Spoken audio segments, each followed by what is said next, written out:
What's up guys, and welcome to the channel. It's Joanna here, founder and CEO of Supwell. Today we're doing another shoe foam comparison. This time it's gonna be in-house with one brand, looking at Saucony. Now, Saucony is a particularly confusing brand with their naming architecture because all of their running shoe foams use PWRRUN as the prefix. So we got PWRRRUN, PWRRRUN Plus, PWRRRUN PB, and now PWRRRUN HG. So in this video, I'm gonna take you through all those manifestations of PWRRRUN, the various formulations, the tech behind it, and what each of those foams is gonna be best for. All right, let's get into it.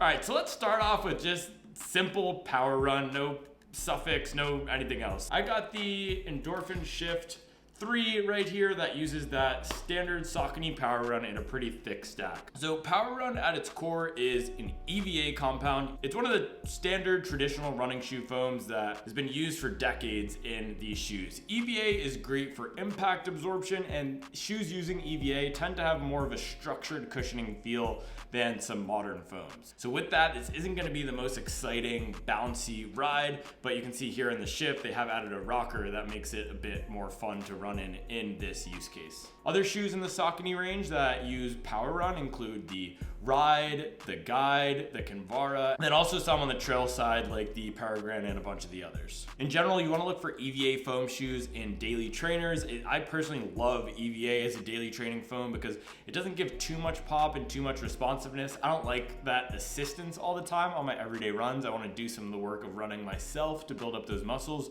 So I use shoes like the Shift 3, or right now I'm using the Adizero SL that has Adidas Light Strike in it, which is going to be similar to the PWRRRUN from Saucony as it's an EVA. All right, next up, let's get into PWRRRUN Plus. So this is going to be the second really great training foam in the Saucony range. PWRRRUN Plus is a beaded TPU compound. You can see if we get up here, you'll be able to see some of those beads in there. I apologize for the muddiness. This is my waterproof Triumph and I took it in the mud in the rain, so it's muddy. PWRRRUN Plus is gonna be really soft, really bouncy. It's almost like that old Adidas Boost foam. It's that same exact compound. And this is, again, gonna be a really great training foam. It's not as energy returning as the other one we're gonna get into, those PEBA-based foams that we see in the PB and the HG, but it is very bouncy, very soft. It's my favorite, especially in this formulation, for those longer runs, also for easier days where you don't want to be pushing the pace a lot, but you just want to be rolling along in comfort. Unfortunately, we only see PWRRRUN Plus in the Saucony Triumph. Saucony, tell me why is that? This is one of the best training foams out there. I would love to see this in a lower stack shoe. You could even plate it up. I know everyone's plating things up these days. Throw a plastic plate in there. Maybe there'd be too much overlap with the Speed 3, but I would love to see this in a lower stack shoe, more of a traditional daily trainer. And if you look at something like the Adizero SL or the Saucony Ride, do a Ride Plus, man. Throw some PWRRRUN Plus in there. That would be a shoe that I would run in every day. But for now, we got the Triumph, and it's gonna be a great, comfortable, bouncy, long run, and easy day foam. Next up, we got the big dog, or what used to be the big dog, or one of the two big dogs in the Saucony range, and that is going to be the PWRRRUN PB. Now we see PWRRRUN PB here in the Saucony Endorphin Pro 3. PWRRRUN PB is a PEBA compound. PEBA is that #1 racing foam.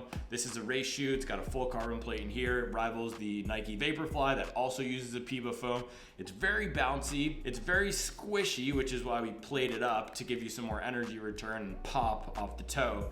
And it also is very resistant to temperature changes. That's one of the elements that makes PEBA a premier foam.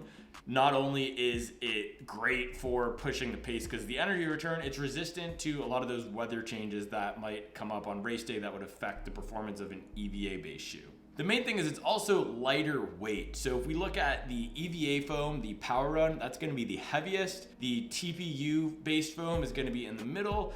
That's the PWRRRUN Plus, and then this is going to be the lightest weight out of all of them. That's one of the main factors that makes PEBA such a great racing foam. That's the big difference with the racing shoes of today, right? You see these big stacks because they are lighter weight and help you run with that greater energy return compared to those traditional racing flats where you strap them on and you're not gonna get much cushion below. All right, finally, we got the PWRRRUN HG. That's gonna be at the top of the Saucony lineup, and that is only in one shoe right now, which is the Saucony Endorphin Elite. Now, I don't have an Elite here with me, but what I do have is the Adidas Takumi Sen. Might seem completely random, but hear me out. So the Adidas Light Strike Pro Foam and the Saucony PWRRUN HG Foam are very similar compounds. They're both dense and bouncy, and they both go through a supercritical process. So what that means in manufacturing, supercritical is when you inject gas into the foam, which gives it some lighter, airier, and more bouncy properties. Now, the Adidas Takumi Sen and the Light Strike Pro Foam in here, it's not PEBA, it's a TPEE, whereas the Endorphin Elite and that PWRRUN HG is a PEBA-based supercritical foam. But very similar feel, and if you look at the way that the foam looks, you can see that it has this matte sheen to it. And yeah, if I can get a good angle on this for you guys, you can kind of see these little bubbles in through it. And so that's gonna be the gas that's been injected. So that PWRRUN HG is gonna be the bounciest, the most responsive. Out of all the foams, it's also gonna be the one that's fastest. And so that's why we see it in that top tier racing shoe, the Endorphin Elite. All right, let's do a quick rundown to sum it up. So PWRRUN, EVA-based, great for training. PWRRUN Plus, beaded TPU, great for training. It's gonna be bouncier than that EVA foam, also lighter, but we're only seeing it in the Triumph. PWRRUN PB is an extremely fast and bouncy racing foam and high-end training foam. It's made of a PEBA. We see it in the Saucony Endorphin Speed 3 and the Saucony Endorphin Pro 3. On the trail side, it's in the Endorphin Edge and the brand new Endorphin Rift. And finally, at the top of that list is the PWRRUN HG, which in contrast to the PEBA-based PB, is going to have gone through that supercritical process during manufacturing. So there you have it, guys. Those are all of these Saucony running foams explained. Drop me a comment if any of this doesn't make sense to you, or if you want me to do another video like this. I'm thinking of knocking out all the brands and all the major foams. So also let me know what you want me to see next. I know a lot of the nomenclature and the naming and the architecture doesn't make sense. We got these brands saying Nitro, we got these brands saying Elite, everything is Elite, everything is PR, PB.